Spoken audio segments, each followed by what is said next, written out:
Hi hello welcome back. ഞാൻ ഇന്ന് വന്നിരിക്കുന്നത് ഇപ്പോഴത്തെ ട്രെൻഡിങ് ആയിട്ടുള്ള കുക്കർ ചിക്കൻ റെസിപ്പി ആയിട്ടാണ്. ഇതൊരു അടിപൊളി ടേസ്റ്റാണ്. നമ്മൾ വിചാരിക്കും കുക്കറിലൊക്കെ ഉണ്ടാക്കിയ ഉപ്പുമുളകൊക്കെ പിടിക്കുകയോ അല്ലെങ്കിൽ ഫുള്ളൊന്ന് ചിക്കൻ കുക്കായി കിട്ടുമോ എന്നൊക്കെ. ഒന്നും ടെൻഷൻ അടിക്കേണ്ട, നല്ല ചിക്കനൊക്കെ ഉൾഭാഗമൊക്കെ വെന്തിട്ട് നല്ല ടേസ്റ്റിയോടെ കിട്ടുന്നൊരു റെസിപ്പിയാണ്. അപ്പോൾ റെസിപ്പിയിലേക്ക് കിടക്കുന്നതിന് മുമ്പേ ആരെങ്കിലും എൻ്റെ ചാനൽ സബ്സ്ക്രൈബ് ചെയ്യാതെ കാണുന്നുണ്ടെങ്കിൽ ഒന്ന് സബ്സ്ക്രൈബ് ചെയ്യണേ. തൊട്ടടുത്തുള്ള കുഞ്ഞു ബെലൈക്കൺ കൂടി എനേബിൾ ചെയ്യണേ. ഇതിനായി നന്നായി കഴുകി വൃത്തിയാക്കി ഒരു ചിക്കൻ എടുത്തിട്ടുണ്ട്. ഈ ചിക്കനിൽ മുഴുവനായി ഒന്ന് വരയിട്ട് കൊടുത്തിട്ടുണ്ട്.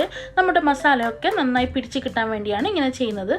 ഇനി ഇതിലേക്ക് മസാലക്കായി 2 ടീസ്പൂൺ വെളുത്തുള്ളി, 1 ടീസ്പൂൺ ഇഞ്ചി, ഒരു പച്ചമുളക്, 1 ടീസ്പൂൺ കുരുമുളക് പൊടി, 1/2 ടീസ്പൂൺ മഞ്ഞൾപ്പൊടി, 1 ടീസ്പൂൺ ഗരം മസാല, ആവശ്യത്തിന് ഉപ്പ്, അരമുറി നാരങ്ങയുടെ നീര്, 1 ടീസ്പൂൺ മല്ലിപ്പൊടി, 3 ടീസ്പൂൺ മുളക് പൊടി, 1 ടീസ്പൂൺ ചെറിയ ജീരകം, 1 ടേബിൾ സ്പൂൺ യോഗേർട്ട്. ഇത്രയും നമുക്കൊരു മിക്സിയുടെ ജാറിലിട്ടിട്ട് ഒന്ന് പേസ്റ്റാക്കി എടുക്കാം. ഈ പേസ്റ്റാക്കിയ കൂട്ട് നമ്മുടെ ചിക്കനിലേക്ക് നന്നായി ഒന്ന് പരട്ടി കൊടുക്കാം. ചിക്കൻ്റെ ഉൾഭാഗത്തൊന്നും മസാല സ്റ്റഫ് ചെയ്തൊന്നും കൊടുക്കേണ്ട ആവശ്യമില്ല. ജസ്റ്റ് ഒന്ന് കോട്ട് ചെയ്ത് കൊടുത്താൽ മതി. ഈ ചിക്കൻ കുറഞ്ഞത് 1.5 മണിക്കൂറെങ്കിലും നമുക്ക് റെസ്റ്റ് വെക്കാം. ഓവർനൈറ്റ് ചിക്കൻ്റെ മസാല ഒക്കെ പരട്ടി ഫ്രിഡ്ജിൽ വെക്കുന്നതാണ് ഏറ്റവും നല്ലത്. ചിക്കൻ നല്ല സ്പൈസിയായി കഴിക്കാൻ ഇഷ്ടമുള്ളവരാണെങ്കിൽ കുറച്ച് കൂടുതൽ മുളക് പൊടി ചേർത്ത് കൊടുത്താൽ മതി. അതുപോലെ റെസ്റ്റോറൻറ്റിൽ കിട്ടുന്ന ആ ഒരു ചിക്കൻ്റെ കളർ വേണമെന്നുണ്ടെങ്കിൽ ഫുഡ് കളർ ആഡ് ചെയ്യാം. ഇനി ഇതിലേക്ക് കുറച്ച് കറിവേപ്പിലയും കുറച്ച് മല്ലിയിലയും ഇട്ട് നന്നായി മിക്സാക്കി കൊടുക്കാം. ഇനി നമ്മൾ ചിക്കൻ കുക്കാക്കുന്ന സമയത്ത് കട്ടാവാതിരിക്കാനും ആ ഒരു വോൾ ചിക്കൻ്റെ ഒരു ഷേപ്പ് കിട്ടാൻ വേണ്ടിയിട്ട് ഞാനിവിടെ ഒരു ടൂത്ത് പിക്ക് വെച്ച് 2 ലെഗിലേക്ക് കുത്തി കൊടുക്കുന്നുണ്ട്. അതിന് പകരമായിട്ട് നമുക്ക് 2 ലെഗിലേക്ക് നൂല് വെച്ച് കെട്ടി കൊടുത്താലും മതി. ഇനി ഇതൊന്ന് റാപ്പ് ചെയ്ത് റെസ്റ്റ് ചെയ്യാൻ വെക്കുന്നത്. എത്ര സമയം നമ്മൾ റെസ്റ്റ് ചെയ്യാൻ വെക്കുന്നു അത്ര ടേസ്റ്റ് ആയിരിക്കും നമ്മുടെ ചിക്കൻക്ക്.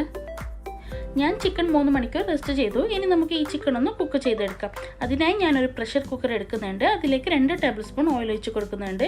ചിക്കൻ കരിയാതിരിക്കാൻ വേണ്ടിയിട്ടാണ് ഞാൻ ഓയിൽ ഒഴിച്ച് കൊടുത്തത്. അപ്പോൾ ഈ ഒരു ഓയിൽ ചൂടാകുമ്പോൾ നമുക്ക് ചിക്കൻ ഒന്ന് ഇട്ട് കൊടുക്കാം. എന്നിട്ട് കുക്കർ ഒന്ന് മൂടി വെക്കാം. ഞാൻ 15 മിനിറ്റ് വെക്കുന്നുണ്ട്. 2 മിനിറ്റ് ഹൈ ഫ്ലെയിമിൽ വെച്ചതിന് ശേഷം ലോ ഫ്ലെയിമിലാക്കി കുക്ക് ചെയ്തെടുക്കുന്നത്. പിന്നെ നമ്മൾ എടുക്കുന്ന ചിക്കൻ്റെ സൈസും പിന്നെ കുക്കറിൻ്റെ പ്രഷർ അനുസരിച്ച് കുക്കിംഗ് ടൈമിൽ മാറ്റം വരാം. ഇനി നമുക്ക് തുറന്ന് നോക്കാം. ഇവിടെ കുക്കറിൻ്റെ വിസിലൊന്നും വന്നിട്ടില്ല. ചിലത് വിസിലൊക്കെ വരും. അങ്ങനെ വിസിൽ വന്നാലൊന്നും കുഴപ്പമൊന്നുമില്ല. നമ്മുടെ ചിക്കൻ്റെ ലെഗ് കാണുമ്പോൾ മനസ്സിലാകുന്നുണ്ട് നന്നായി കുക്കായിട്ടുണ്ട്. ഇനി ഇതൊന്ന് നമുക്കൊന്ന് കോരിയെടുക്കാം. നമ്മുടെ കുക്കറൊന്നും അടിക്കൊന്നും പിടിച്ചിട്ടില്ല. നല്ല പെർഫെക്റ്റ് ആയിട്ട് കുക്കായി കിട്ടിയിട്ടുണ്ട്. ഈ ചിക്കൻ ഭയങ്കര സോഫ്റ്റാണ്. ഇതിങ്ങനെ കഴിക്കുന്നതിനേക്കാളും കുറച്ചും കൂടി ടേസ്റ്റ് ഇതിന് ഒന്ന് മുരിച്ചെടുത്ത് കഴിക്കുന്നതാണ്. അതിനെ ഞാനൊരു പാൻ എടുത്ത് അതിലേക്ക് 1 ടേബിൾ സ്പൂൺ ഓയിൽ ഒഴിച്ച് ഓയിലൊന്ന് ചൂടാകുമ്പോൾ നമ്മുടെ കുക്കായ ചിക്കൻ ഒന്ന് ഇട്ട് കൊടുത്ത് ഹൈ ഫ്ലെയിമിൽ തിരിച്ചും മറിച്ചും ചെരിച്ചൊക്കെ ഇട്ട് മുരിച്ചെടുക്കാം. ഇപ്പോൾ നമ്മുടെ ചിക്കൻ നല്ല മുരിഞ്ഞ് പെർഫെക്റ്റ് ആയിട്ട് കിട്ടിയിട്ടുണ്ട്. ഇത് ഇങ്ങനെ തന്നെ സെർവ് ചെയ്യുന്നുണ്ടെങ്കിൽ ഇങ്ങനെ തന്നെ സെർവ് ചെയ്യാം. ഞാൻ ഇവിടെ കുറച്ച് റോസ്റ്റ് ചെയ്തിട്ടാണ് സെർവ് ചെയ്യുന്നത്. ഇനി റോസ്റ്റ് ചെയ്യാനായി നേരത്തെ പാനിൽ കുറച്ച് ഓയിലുണ്ട്. അതിലേക്ക് ചെറിയൊരു സവാള മുറിച്ച് ഇട്ട് കൊടുക്കാം. അതൊന്ന് വഴറ്റാം. അതിലേക്ക് കുറച്ച് ഉപ്പും കൂടി ചേർക്കാം. എന്നിട്ട് ഇതിലേക്ക് ഒരു 5-6 കാഷ്യൂ ഇടാം.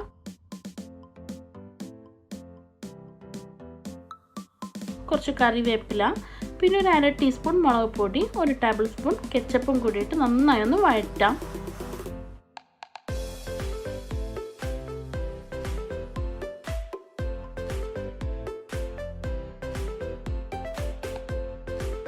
ഇതിലേക്ക് നമ്മളുടെ ചിക്കൻ ഇട്ട് നന്നായി മിക്സാക്കി എടുക്കാം. പിന്നെ നമ്മൾ ഈ റോസ്റ്റ് ചെയ്യാൻ എടുക്കുന്ന സവാളയൊക്കെ നിങ്ങളുടെ ഇഷ്ടം അനുസരിച്ച് എടുക്കാം. ഞാനിവിടെ ഒരു ചെറിയൊരു സവാള എടുത്തിട്ടുള്ളൂ.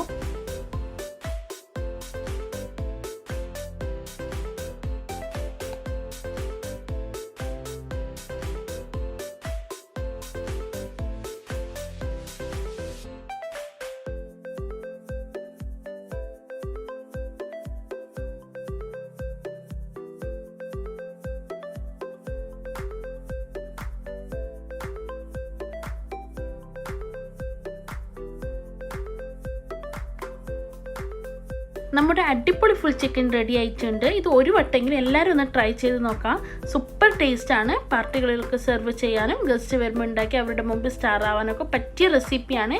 ഇനി ഫുൾ ചിക്കൻ ഉണ്ടാക്കാൻ ഗ്രില്ലില്ല, ഓവനില്ല എന്നൊന്നും പറഞ്ഞ് ആരും ഫുൾ ചിക്കൻ ഉണ്ടാക്കാതിരിക്കേണ്ട. നമ്മുടെ വീട്ടിൽ എപ്പോൾ അവൈലബിൾ ആയിട്ടുള്ള ഒരു പ്രഷർ കുക്കർ ഉണ്ടാകാൻ മതി നമ്മുടെ ഫുൾ ചിക്കൻ റെഡിയാക്കി എടുക്കാം. ഈ ഒരു റെസിപ്പി നിങ്ങൾക്ക് എല്ലാവർക്കും ഇഷ്ടപ്പെട്ടിട്ടുണ്ടാവുമെന്ന് വിചാരിക്കുന്നു. ഇഷ്ടപ്പെട്ടിട്ടുണ്ടെങ്കിൽ ലൈക്കും കമൻറ്റും ഷെയറൊക്കെ ചെയ്യണേ. നിങ്ങൾ ട്രൈ ചെയ്തിട്ട് ഫീഡ്ബാക്കൊക്കെ കമൻറ്റിലൂടെ അറിയിക്കണേ. ഇനി എപ്പോഴും പറയും പോലെ എൻ്റെ ചാനൽ ആരെങ്കിലും സബ്സ്ക്രൈബ് ചെയ്യാതെ കാണുന്നുണ്ടെങ്കിൽ ഒന്ന് സബ്സ്ക്രൈബ് ചെയ്യണേ. തൊട്ടടുത്തുള്ള കുഞ്ഞു ബെല്ലൈക്കൺ കൂടി എനേബിൾ ചെയ്യണേ. ഇൻഷാ അല്ലാഹ് ഇതുപോലത്തെ നല്ലൊരു വീഡിയോയുമായി വരുന്നത് വരേക്കും bye bye, take care, thank you for watching.